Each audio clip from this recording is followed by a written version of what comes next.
There is a ring in my jewelry box that I haven't worn in 6 years. A thin gold band. Simple. Worn smooth by time. If you look closely, you can still see the scratches on the inside, right where the engraving used to feel sharp against my skin. It says, "Forever." I used to touch that engraving every single morning, without thinking, like a ritual, like a quiet promise I believed in so completely. I never thought to question it. Now, I can barely open the box, and it's not because I miss him. I do, in a complicated way. But that's not why my hands go cold. My hands go cold because that ring is a lie, a 45-year lie. That fit perfectly on my finger, and I wore it proudly, every day. My name is Louise Miller. I am 91 years old, and I want to tell you what really happened at my husband's funeral. Not the version I told my children, not the version I allowed anyone else to hear, the real one. But to understand that moment, you have to understand the life that came before it. I married young. He was a man people trusted, the kind of man who could fix anything. And I mean that literally. If something broke, he repaired it. If something didn't work, he figured it out. I thought that meant something deeper. I thought it meant he was steady, reliable, the kind of man who stays, and he did stay. That's the part that confuses people when I tell this story. He stayed for 45 years. He was there every Christmas morning. He carved the turkey. He drove the children to school when it rained. He fixed things around the house before I even noticed they were broken. He painted the porch regularly, maintained the yard like it mattered, showed up for life. He stayed, but staying is not the same as being faithful. I didn't know that then. I know it now. Our marriage wasn't dramatic. It wasn't filled with grand passion. It was steady, warm, predictable, like a fire that never goes out, but never truly burns bright either. We had children. We built routines. We lived inside a rhythm that felt safe.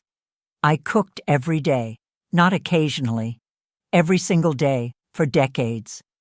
I knew what he liked, how he liked his food, how he liked his coffee. I knew the sound of his footsteps coming through the house, and I could tell, just from the way he walked, what kind of day he had. I believed that meant I knew him, completely. I was wrong. He died suddenly.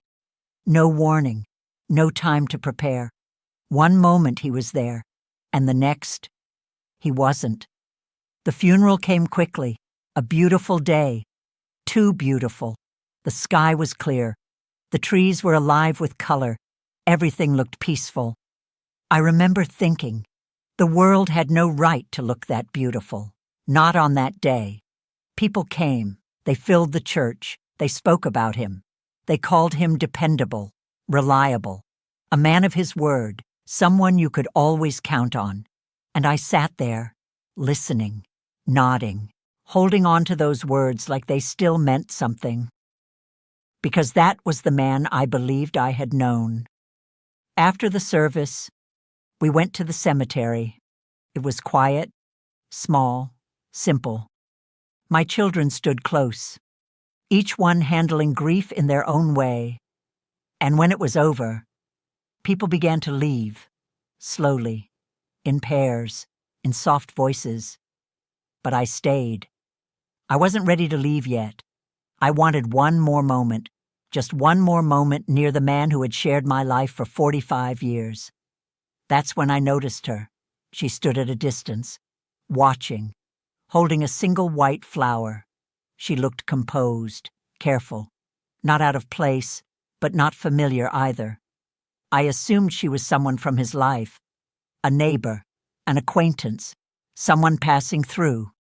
Then she walked toward me, and she said, "I loved him too." 4 words, that's all it takes, to end a life as you know it. I didn't react, not the way you might expect. I didn't cry. I didn't raise my voice. I didn't collapse. Something inside me went quiet, not empty, not numb, quiet, like the stillness before something shatters. I looked at her and asked the only question that mattered. How long?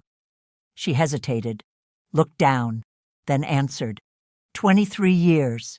23 years. Let that settle for a moment. That means nearly half my marriage was not what I thought it was. It means that while I was building a life, he was living another one. At the same time, while I was cooking dinner, while I was raising children, while I was sharing a bed with him, part of him belonged somewhere else, and I never knew. Not once. I still don't know which part hurt more, that he did it or that I didn't see it. Because what does that say about a life? What does that say about a woman who believes she knows the person beside her and doesn't notice half his heart is missing?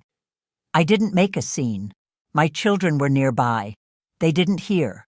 They didn't see. And I did what I had been taught to do my entire life. I held myself together. I told her she should leave, and she did. She placed the flower on the grave and walked away. And I stood there, with my husband buried beneath the ground, and another woman's goodbye resting on top of him. The sky was still blue. The world was still beautiful. And nothing was what I thought it was anymore. The days that followed were not just grief. They were unraveling.